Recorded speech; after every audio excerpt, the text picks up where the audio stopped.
Welcome to Watch Symposium. I'm Austin. All right, so there are various levels to being a watch enthusiast.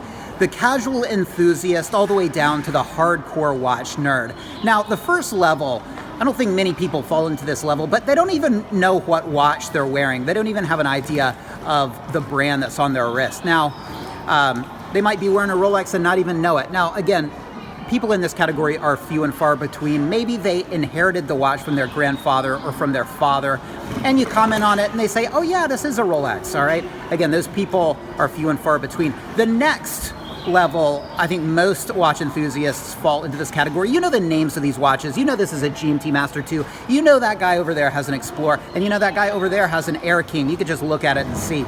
Most people who are spending thousands on a watch fall into this category.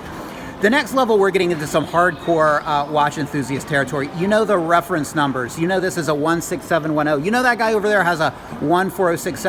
And when you comment to this guy with his date sub on that's a beautiful 16610, he looks at you like you're crazy, but you know what you're talking about, all right?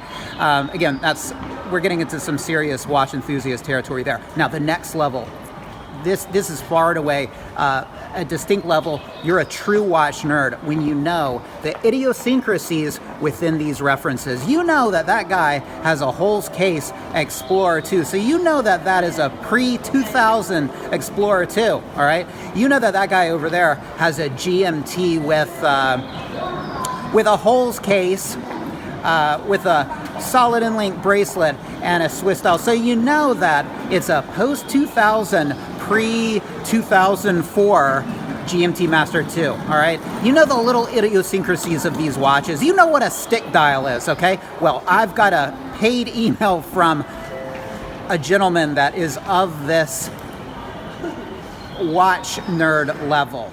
He writes, "Hello, Austin. I really love your channel and get a lot of enjoyment out of watching it on a regular basis. My name is Danny, a huge Rolex fanboy, pre-ceramic.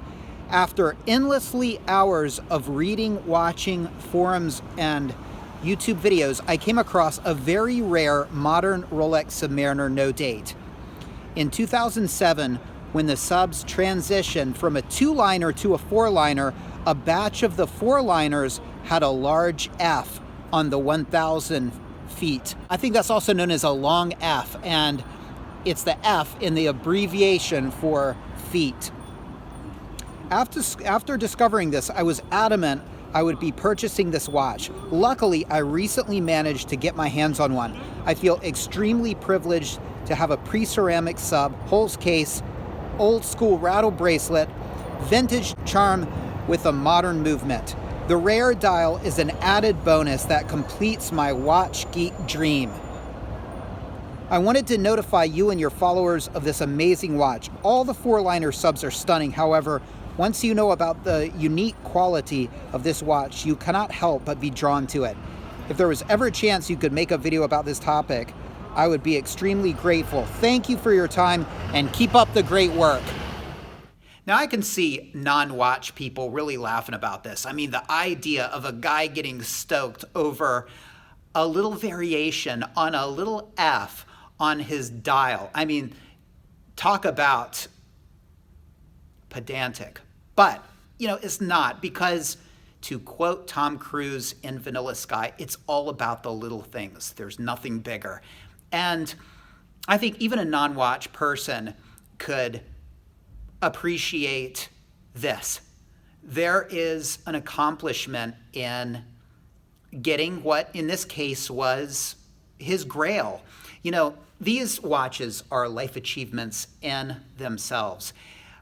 But to get one with a unique aspect to it is accomplishment on top of accomplishment. And you know, I think I do this myself. It's tough enough to get the money together for, say, a GMT.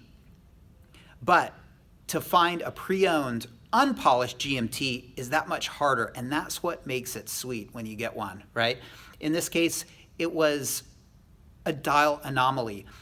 It could be box and papers, but again, it increases that appreciation of accomplishing the goal. And really, that's what it's all about. And when Danny looks down at his watch and he sees the beautiful watch, I mean, that is pleasure in itself.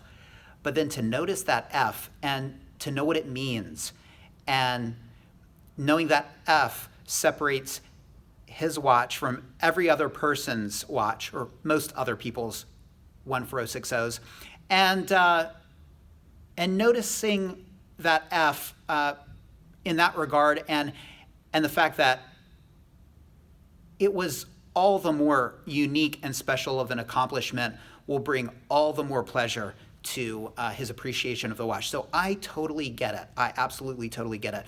So I have to ask the question, what's going to become of this watch? I mean, is it going to become a collector's item? Will prices shoot up in the future? Is there a lot of potential to flip this watch in the future and make a buck? Well, I don't think we can say for sure. Now, I think pre-owned watch dealers tend to look at these anomalies and, in my opinion, overprice the watches. I think they do that for two reasons: to draw in people that are looking for unique and potentially collectible pieces, but I think they also really don't know what the future holds, and I think they don't want to undersell their pieces, so they have a tendency to overprice their pieces. And it's, and we're talking about pieces with like a unique aspect, whether it's like a stick dial, which I'll come back to in a minute, but I can totally understand that mindset, because while I wouldn't pay a dime more for one of these watches, if I had one, I wouldn't sell it for just an average price. I wouldn't want to regret it later and think, I undersold it. Now it's kind of collectible. So I probably would tend to attach a high price to it as well if I were looking to flip it. All right, now let's talk about the stick dial while we're on the subject of unique dials. Now, stick dials, well, we're getting off on a tangent, but the reason I bring this up is because not long ago, I probably would have paid a little bit more for a stick dial. I mean, pretty cool, huh? Instead of having the regular Roman numerals on your GMT, you just have those two lines. I mean, it's kind of rare, and it could potentially be collectible, and it's definitely unique. And if you're looking to source one, it could be, a great sense of accomplishment. But I read something kind of disturbing on the Rolex forum recently in regards to those stick dials. I've read, and I don't know the truth to this, maybe someone can weigh in, that they're service dials. Well, that changes the game completely. Who the hell would want a service dial? I mean, can you imagine paying more for a service dial thinking that you have some Rolex anomaly? That's why you have to be careful and really know what you are doing when you decide to go this route and potentially pay more for one of these, well, what many would call an insignificant aspect. When it comes to people that are really deep into horology, particularly pre-ceramics, it makes sense to chase these anomalies because they don't make pre-ceramic watches anymore, and things can get boring. I mean, you've seen one 14060 or 16710, and you've potentially seen them all. That is, unless you're looking at the details, and that can make things kind of interesting. So, Danny, thanks for the email. Appreciate it, and I learned something. I didn't know about this long 4, and looks like you've got yourself a good piece, and a piece with a bit of a story of a successful hunt. Enjoy the watch. Take care. Thanks for watching.